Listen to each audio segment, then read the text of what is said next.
Бұл спорт әлеміне қалай қадам басқаным әлі есімде. Буыны бекмеген бала кезімде алғашқы жаттығуыма анам алып келген болатын. Жаттықтырушыма жетектетіп жіберіп, өзі мені сырттай қобалжып бақылайтын. Спорттағы бірінші қадамыма куәгер еді.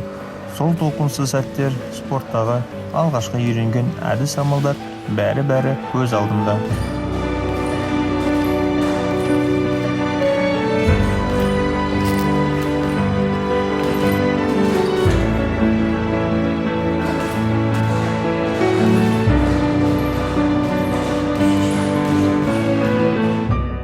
Жалпы спортқа 12 жасымнан бастап келдім.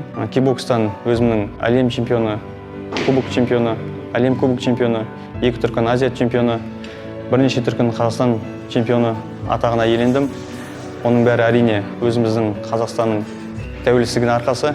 Қазақстаннан небір әлем чемпионы, кубок чемпионы, Азия чемпиондары шығуда.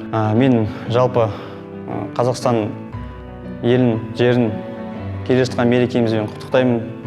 Әр қазаққа дендеріне саулық, отбасына аманшылық тілеймін.